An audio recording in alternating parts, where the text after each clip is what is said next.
सीखना सिखाना ज़रूरी है। ज़िंदगी के अंदर कुछ भी हो, सीखना नहीं छोड़ना चाहिए, सीखते ही रहना चाहिए। तो जैसे हमारी चैनल है परफ्यूम टॉक 2, हम सिखाते परफ्यूमरी के बारे में, परफ्यूम मेकिंग के बारे में। और आज तक की जो हमारी क्लास है वो परफ्यूम बिजनेस और परफ्यूम ब्लेंडिंग के ऊपर है। एक परफ्यूम को खड़ा कर देना, बना लेना और बेचना, क्लोन को लेके, वो एक अलग चीज़ है। और एक अलग साइड है परफ्यूमरी की, जो शुरुआत से परफ्यूमरी होती है, जो स्क्रैच से बनाया जाता है परफ्यूम। वो एक जर्नी काफ़ी डिफरेंट और काफ़ी यूनिक है। तो आज हम लोग एक वेब सीरीज़ निकालेंगे, ये समझ लो, सीरीज़ बाय सीरीज़ हम लोग बनाएंगे। और कुछ बुक जो मुझे सीखने के अंदर हेल्प की है, वो बुक को हम लोग हमारी लैंग्वेज में एक्सप्लेन करेंगे। क्योंकि अभी तक हमारी चैनल देखी जा रही है सिंपल लैंग्वेज और सिंपल सिखाने के एतबार से। तो हम लोग कुछ बुक्स को धीरे धीरे करके एक्सप्लेन करने की कोशिश करेंगे, और आप भी सीखोगे और मैं भी सीखूंगा, साथ साथ हम लोग आगे बढ़ेंगे, सीखेंगे। तो सबसे पहले अगर मैं कुछ बुक की बात करूं, यहाँ पर कुछ बुक्स तो पढ़ी है और भी बुक्स है मेरे पास। तो सबसे पहले मैं बुक्स की बात करता हूँ, ये वाली, जिसका नाम है perfume the academy of scent. अब इसको लिखा गया है जैन क्लाउड एलिना के द्वारा, जो हार्मस के परफ्यूमर है। अगर आप फेमस परफ्यूम आपने सुना हो, टेरेडी हार्मस, तो वो भी इनके द्वारा डिज़ाइन है। H24 हार्मस का वो भी इनके द्वारा डिज़ाइन है। और गैरलिन का भी कई कई प्रोडक्ट इनके द्वारा डिज़ाइन है। और भी बहुत से फेमस परफ्यूम इन्होंने डिज़ाइन किए। ये बताने का कारण ये है कि ये पिछले कई सालों से परफ्यूमर है, और कुछ फेमस फेमस काम इन्होंने किए हैं, और कुछ फेमस फेमस क्रिएशन इन्होंने की है। तो इनकी बात, इनकी लिखी गई चीज़ों पर हमको सीखने को मिल जाएगा और समझने को मिल जाएगा। तो इसके अंदर हम लोग अलग अलग चैप्टर होंगे, वो चैप्टर वाइज हम इसको एक्सप्लेन करते जाएंगे। तो सबसे पहला चैप्टर जो है बर्थ ऑफ मॉडर्न परफ्यूमरी का। अब इसके अंदर बर्थ ऑफ मॉडर्न परफ्यूमरी के बारे में आपको बताऊं तो IFF का जिक्र है, गैरलीन का जिक्र है, डिस्टिलेशन का जिक्र है, इन्फ्यूज़न का जिक्र है, सारी चीज़ों का जिक्र है। लेकिन ये समझ के मैं अपने हिसाब से आपको इसके बारे में थोड़ा सा अपने स्टाइल में, अपने सिंपल लहजे में आपको समझाने की कोशिश करूँगा। तो सबसे पहले अपन स्टार्ट करते हैं हिस्ट्री ऑफ परफ्यूमरी से, जो इसके अंदर बोला गया है, और मैं आपको अपनी लैंग्वेज के अंदर सिखाऊंगा। अगर आपने मेरा 0 to हीरो कोर्स लिया है तो मेरी अक्सर क्लास 1 उसी के ऊपर होती है, हिस्ट्री ऑफ परफ्यूमरी के ऊपर। तो सबसे पहले बात करते हैं हिस्ट्री ऑफ परफ्यूमरी के ऊपर, कि परफ्यूमरी आई कहाँ से और उसकी शुरुआत कहाँ से हुई। बेसिकली अगर परफ्यूमरी की बात की जाए तो परफ्यूमरी या परफ्यूम या सुगंध को कौन से स्वरूप के अंदर लिया गया और इनहेल किया गया, सूंघा गया।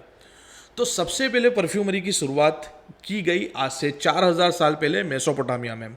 जो अगर आपने मेरा का लेख देखा होगा तो उसके अंदर भी मैंने ये लेख, ये स्टोरी के बारे में, ये हिस्ट्री के बारे में जिक्र किया हुआ है। हिस्ट्री ऑफ परफ्यूमरी की बात की जाए तो सबसे पहले शुरुआत हुई हिस्ट्री ऑफ परफ्यूमरी की आज से 4000 साल पहले मेसोपोटामिया में। अब आज से 4000 साल पहले आप जमाने को समझोगे कैसा होगा। आज से 4000 साल पहले एंसेंस लोग रहते होंगे, जो लकड़ी जलाते होंगे, जो वुड्स को जलाते होंगे और कुकिंग वगैरह करते होंगे। तो उनके हाथ एक लकड़ी लगी जिसका नाम है अगरवुड। अगर अगरवुड के बारे में मैं आपको समझाऊं तो अगरवुड वो पेड़ है जिसके अंदर अगर कुछ उसको चोट लगती है या फिर वो डैमेज होता है तो वो एक एंटीबॉडी जनरेट करता है। पेड़ का अक्सर काम ही ये है, पेड़ में से अगर गोंद भी निकाला जाए या फिर रेजिन्स भी निकाला जाए तो वो इस तरीके से ही निकाला जाता है कि पेड़ को डैमेज किया जाता है। पेड़ जब डैमेज हो जाता है उसके अंदर से वो रेजिन्स निकलना स्टार्ट होता है, वो पेड़ की एंटीबॉडीज होती है। बट वो पेड़ रिपेयर होने के बाद भी एंटीबॉडीज जनरेट करते रहता है, उसको बोलते हैं हम लोग रेजिनोइड। रबर भी ऐसे निकाला जाता है। सो हम लोग आ जाते हैं अगरवुड के पेड़ के ऊपर। अब अगरवुड के अंदर से जो रेजिन्स निकलता है वो खुशबूदार होता है, जिसको बोला जाता है दहनल ऊद। तो मेसोपोटामिया में मेसोपोटामियन के हाथ में वो लकड़ी लगी जिसका नाम था अगरवुड। अब उन्होंने जलाई, वो सड़ी हुई लकड़ी को जलाई तो उनको वो एरोमा मिला। आज भी अरब ट्रेडिशन में आपने देखा होगा कि वो लकड़ी की चिप्स को जला के फ्रेग्रेंस को लिया जाता है एज ए इंसेंस के रूप में। तो उन्होंने वो इंसेंस महसूस किया, देन आगे जाते जाते वो इंसेंस का इस्तेमाल उन्होंने खुशबू की तौर पर करना स्टार्ट किया। देन अगर आर्ट ऑफ परफ्यूमरी की बात की जाए तो इनके हिसाब से सारी परफ्यूमरी फ्रांस के अंदर ही बनी है और ग्रास का जिक्र है। बेसिकली हब है ग्रास, फ्रांस के अंदर, साउथ फ्रांस के अंदर ग्रास करके एक सिटी है या फिर गांव कह सकते हैं, वो हब है जहाँ से परफ्यूमरी पैदा हुई, वो माना जाता है। लेकिन इंडिया के अंदर ये भी माना जाता है कि इंडिया के पुराने पुराने वेद के अंदर भी डिस्टिलेशन के बारे में लिखा है और इंडिया की आयुर्वेदिक जो है वो काफ़ी समय से डिस्टिलेशन करी ही जा रही है। तो वो सबका अलग अलग मानना है। तो इनका मानना ये है कि फ्रांस के अंदर ही सारा कुछ चीज़ें हुई है। अब उसके बाद वो वुड्स के अंदर से जो रेजेस निकलता है उन्होंने जलाना स्टार्ट किया। जैसे जैसे जमाना आगे बढ़ा हम लोगों ने डिस्टिलेशन की स्थापना की। डिस्टिलेशन एक पद्धति है जिसके अंदर बड़े से भगोने के अंदर या वुड्स डाल दो या प्लांट्स डाल दो या फिर फ्लावर डाल दो, वो सारी चीज़ को डाल के भाप लगाई जाती है और भाप लगाई जाती है और वो भाप एक एक बूंद करके छोटी सी मटकी के अंदर आके जमा होती है और जमा होती है, वो एक ठंडी जगह पर पड़ी होती है जिसके वजह से वो एक एक बूंद भाप आके जमा हो जाती है। अब वो भाप की बात की जाए तो वो भाप के अंदर 98% वाटरी मॉलिक्यूल्स होता है और 2% ऑयल कॉन्सेंट्रेशन होता है। अगर आप 98% वाटरी मॉलिक्यूल्स और 2% ऑयल दोनों को मिला दो तो वो बन जाता है एसेंशियल ऑयल, जो परफ्यूमरी के अंदर इस्तेमाल नहीं होता है। ये वर्ड जो है एसेंशियल ऑयल का मतलब इसके अंदर 98%, 95% या फिर 94% वाटरी मॉलिक्यूल्स होगा ही होगा। सो वो परफ्यूमरी के अंदर डायरेक्टली इस्तेमाल नहीं किया जाता है। वो हो सकता है डायरेक्टली कॉस्मेटिक में इस्तेमाल किया जाए या फिर एरोमा थेरेपी में वो डायरेक्टली इस्तेमाल किया जाए, बट परफ्यूमरी में डायरेक्टली वो इस्तेमाल नहीं होता। परफ्यूमरी में इस्तेमाल करने के लिए वो 98% वाटरी मॉलिक्यूल्स को अलग कर दिया जाता है और 2% कॉन्सेंट्रेशन को लिया जाता है जो ऑयल फॉर्म में होता है, जो सिर्फ और सिर्फ ऑयल ही होता है, जिसको हम लोग बोल सकते हैं एब्सोल्यूट, और देसी भाषा में बोला जाता है रूह। अगर आपने सुना होगा रूह गुलाब, रूह मोतिया, दहनल ऊद, रूह खस, तो ये सारी चीज़ एब्सोल्यूट में आ जाती है जो परफ्यूमरी में इस्तेमाल होता है और महंगा से महंगा इंग्रेडिएंट होता है। अगर आप 100 किलो लकड़ी लोगे ऊद की, अगर वुड की, तो उसको डिस्टिल करोगे, देन उसके अंदर से मुश्किल से 200-300 ग्राम लिक्विड निकलेगा और उसके अंदर भी 98% तो वाटरी मॉलिक्यूल्स ही होगा।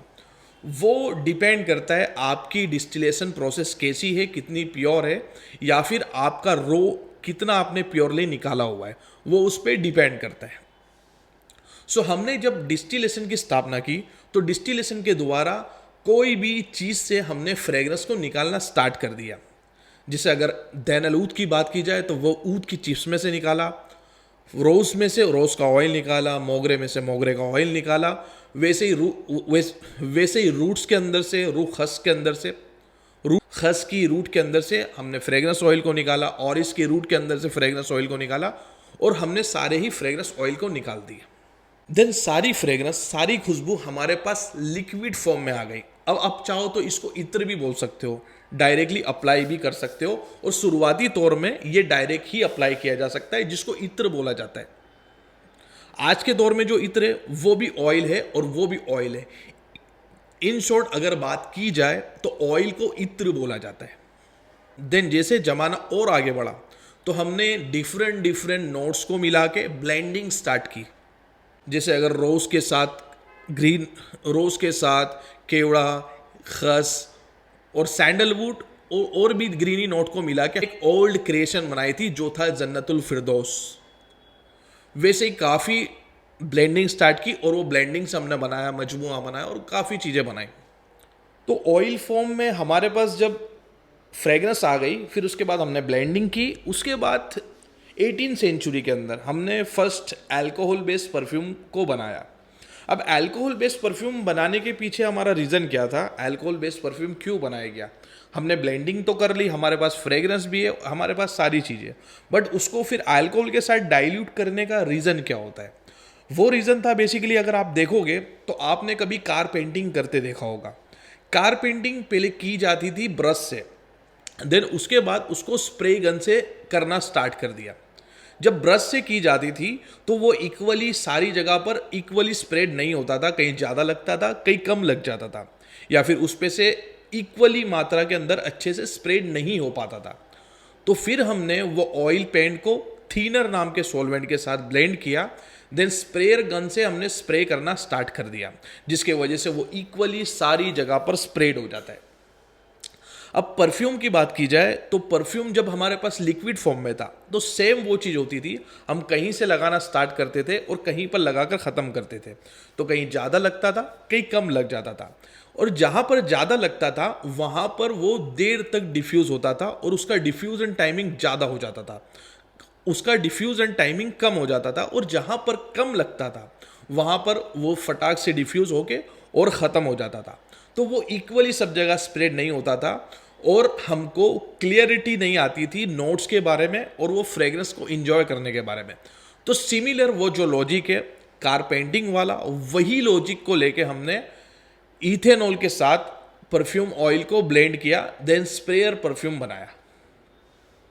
अब इसका रीज़न सिर्फ इतना ही था अल्कोहल बेस्ड परफ्यूम बनाने के लिए कि उसको इक्वली सब जगह स्प्रेड किया जाए और इक्वली वो चीज़ को फैलाया जाए और इक्वली मात्रा में वो सारी चीज़ डिफ्यूज़ हो।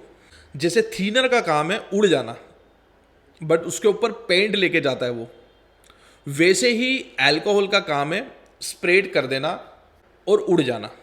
अब सवाल ये कि हमने इथेनॉल का ही इस्तेमाल क्यों किया, हमने थीनर का इस्तेमाल क्यों नहीं किया, हमने पेट्रोल का इस्तेमाल क्यों नहीं किया, और हमने दूसरे सॉल्वेंट का इस्तेमाल क्यों नहीं किया। बेसिकली अगर आप देखा जाए तो परफ्यूम लगाया जाता है बॉडी के ऊपर या फिर कपड़ों के ऊपर, मतलब ये ह्यूमन बॉडी के काफ़ी क्लोज होता है। तो ह्यूमन बॉडी पर रिएक्ट ना करे वैसे सॉल्वेंट का इस्तेमाल किया गया, वैसे सॉल्वेंट का यूज़ किया गया, तो इथाइल अल्कोहल का इस्तेमाल किया गया। बेसिकली इथाइल अल्कोहल की बात की जाए तो वो पीने वाला अल्कोहल होते हैं, पीने वाला अल्कोहल होता है, वो निकाला जाता है नेचर के द्वारा, चाहे वो ग्रेप्स में से निकले, कॉर्न में से निकले, ग्रेन में से निकले या फिर शुगर कैन में से निकले, वो कंज्यूमेबल अल्कोहल होता है। बट परफ्यूमरी के लिए उसको डीनेचर करके दिया जाता है, यानी कुछ मात्रा में ऐसी इम्प्योरिटी डाली जाती है जो स्किन के लिए तो हानिकारक ना हो बट उसको पिया ना जाए, उसके लिए डीपीजी या डीईपी को मिला दिया जाता है 1 या 2% मात्रा के अंदर, जिसके वजह से वो अल्कोहल डीनेचर्ड हो जाता है। बट वो ऐसा अल्कोहल होता था जो कंज्यूमेबल भी था, देन स्किन के लिए पूरा सेफ अल्कोहल। सो इसी के लिए वो अल्कोहल का इस्तेमाल किया गया। देन अगर आपने देखा होगा तो आज से 100 साल या फिर 50 साल पहले परफ्यूम लगाना या फ्रेग्रेंस लगाना सिर्फ अमीरों का और राजा महाराजों का काम होता था। बिकॉज वही हम लोग डिस्टिलेशन की बात की जाए कि डिस्टिलेशन के द्वारा 100 किलो ऑफ लकड़ी में से 200 या 300 ml लिक्विड भाप निकलती थी और वो भाप में से 2% कॉन्सेंट्रेशन ऑयल होता था, तो वो इतना एक्सपेंसिव ऑयल हो जाता था जिसके वजह से आम लोगों को लगाना मुश्किल पड़ जाता था। अब यहाँ पर रोल आता है सिंथेटिक परफ्यूमरी का, और यहाँ से इजाद होती है सिंथेटिक परफ्यूमरी की। अब इन शॉर्ट मैं आपको कुछ कुछ वर्ड्स के बारे में समझाऊंगा, वो वर्ड्स आप ऊपरा ऊपरी समझ सकते हो, आगे हम लोग जाएंगे तो ये वर्ड्स को डिटेल में भी समझेंगे। अब जो भी टॉप नोट वाले मॉलिक्यूल्स थे सारे ही नेचर से निकाले जाते थे, और जो भी मिड नोट वाले थे वो भी नेचर से निकाले जाते थे, और जो बेस नोट वाले थे वो भी नेचर से ही निकाले जाते थे। देन सिंथेटिक परफ्यूमरी ने क्या किया, वही सारे नोट्स को लेके सिंथेटिक फॉर्म में बनाया, यानी उसका मिमिक किया गया, जहां पर रोल आ जाता है फिक्सेटिव या फिर एल्डिहाइड का। अब जो भी लाइटर मॉलिक्यूलर वेट की बात की जाए, यानी कि टॉप नोट के इंग्रेडिएंट की बात की जाए, शार्प इंग्रेडिएंट, सिट्रसी इंग्रेडिएंट, तो वो सारों को सिंथेटिक में बनाया गया, और वो सारे सिंथेटिक इंग्रेडिएंट को आप एल्डिहाइड बोल सकते हो। अगर कोई लिक्विड की बात की जाए, या पानी हो या फिर जूस हो, वो लिक्विड भी छोटे छोटे मॉलिक्यूल्स से बना होता है, और मॉलिक्यूल्स कार्बन से बने होते हैं। तो अगर वो मॉलिक्यूल्स 6 कार्बन से बने हो, वो काफ़ी मॉलिक्यूल्स मिलके जब लिक्विड रेडी होता है तो वो लिक्विड कुछ सिट्रसी स्मेल करेगा। देन अगर 16 कार्बन को लेके अगर एक मॉलिक्यूल बना हो और वो मॉलिक्यूल्स को लेके लिक्विड बना हो, तो वो लिक्विड थोड़ा स्ट्रॉबेरी जैसा स्मेल करेगा। So that is called aldehyde. तो आप एल्डाहाइड को समझ सकते हो, जो भी टॉप नोट के इंग्रेडिएंट होते हैं उसके लिए इस्तेमाल किया जाता है सिंथेटिक वर्जन में। सिमिलर बात की जाए फिक्सेटिव के बारे में, तो जो भी बेस नोट के थिक रेजिनोट टाइप के इंग्रेडिएंट होते हैं उसको सिंथेटिक वर्जन में बनाया गया, वो सारे ही सिंथेटिक वर्जन को फिक्सेटिव कहा गया। अब एल्डाहाइड हो या फिर फिक्सेटिव, ये सारे ही स्क्रैच से बनाने के लिए इस्तेमाल में आते हैं। सो आपको इसकी क्लैरिटी पहले समझ लेनी पड़ेगी, ये सारी चीज स्क्रैच से बनाए जाते हैं। अब अगर आप नेचुरल से निकला हुआ रोज ऑयल को लो, रू गुलाब को लो या फिर रोज एब्सोल्यूट को लो, तो वो तकरीबन 10 ml 30 से 35 हज़ार रुपए का होगा। और वही चीज को सिंथेटिक वर्जन में आप लेने जाओ तो 10 ml 35 to 40 रुपीज का मिलेगा। तो इतना हजारों में गैप आ गया उसके अंदर। तो इसी के लिए जो नवाब, राजा, महाराजा लोग जो शौक लगाते थे, जो फ्रेग्रेंस लगाते थे, वो फ्रेग्रेंस आज 500 रुपए में परफ्यूम भी मिल जाता है। बट नेचुरल और सिंथेटिक आज भी इस्तेमाल किया जा रहा है। आज भी डिजाइनर फ्रेग्रेंस के अंदर, डिजाइनर चीजों के अंदर नेचुरल चीजों का इस्तेमाल किया जाता है। बट कुछ इसके एडवांटेज और डिसएडवांटेज होते हैं। अगर नेचुरल के एडवांटेज की बात की जाए तो नेचुरल के साथ एक उसका चीर आती है, यानी उसका एक प्रभाव आता है। अगर ऊद की बात की जाए तो ऊद के साथ वो एक सूफीज़म आता है, वो एक सूफियाना वाइब आती है। अगर खस की बात की जाए, वेटिवर की बात की जाए तो उसके साथ वो एक ठंडक का एहसास आता है। वैसे ही सारे नेचुरल चीज़ों के अंदर एक तासीर भी इंक्लूड होती है, देन वो प्योर एंड एकदम रिफाइंड फ्रेग्रेंस लगते हैं rather than synthetic. But synthetic चीज़ें जो होती है वो काफ़ी टिकती है और काफ़ी लास्ट करती है। सिंथेटिक चीज़ों की बात की जाए हर टाइम एक्यूरेटेड मिलेगी। अगर रोज़ बन गया है तो वो आप 10 साल बाद भी लेने जाओगे तो वही रोज़ आपको सिंथेटिक वर्जन में मिलेगा। बट जहाँ नेचुरल की बात की जाए तो वो वेदर पे डिपेंड करता है, डिफरेंट डिफरेंट पेड़ पे डिपेंड करता है, डिफरेंट डिफरेंट ईयर पे भी डिपेंड करता है कि रोज़ का फ्रेग्रेंस कैसा होगा। और सारी बैच के अंदर थोड़ा बहुत चेंजेस होता ही है। सो इसके लिए आज सिंथेटिक भी हो गया और कुछ सिंथेटिक के साथ नेचुरल भी इस्तेमाल किया जाता है, जिसको हम डिजाइनर फ्रेग्रेंस कहते हैं। और पूरा ही सिंथेटिक और एकदम चीपर सिंथेटिक को लेके हम 500-600 रुपए वाले परफ्यूम भी बना दिए हैं। आपको एक चीज खटक रही होगी कि सिंथेटिक होगा यानी कि केमिकल होगा। तो सिंथेटिक केमिकल हमारी जिंदगी के अंदर इतना उतर चुका है कि अगर आपने वेनिला आइसक्रीम खाई होगी तो वेनिला आइसक्रीम जो है उसके अंदर कभी भी वेनिला से एक्सट्रैक्ट किया गया फ्रेग्रेंस ऑयल डलता ही नहीं है, बल्कि इथाइल वेनिलिन डलता है। तो सिंथेटिक को आजकल खाने में भी इस्तेमाल किया जाता है, तो वो नुकसान करेगा या फिर बैड चीज होगी वैसा है नहीं। सस्ते केमिकल, घटिया केमिकल नुकसान कर सकते हैं, वो चीज़ अक्की अलग है। बट सिंथेटिक पूरा डिफरेंट चीज़ है। सो आज की जो परफ्यूमरी है वो पूरी सिंथेटिक पे निर्भर है और एल्डाहाइड पे निर्भर है। सैनेल नंबर 5 जो पहला परफ्यूम था जिसके अंदर एल्डाहाइड का इस्तेमाल किया गया था।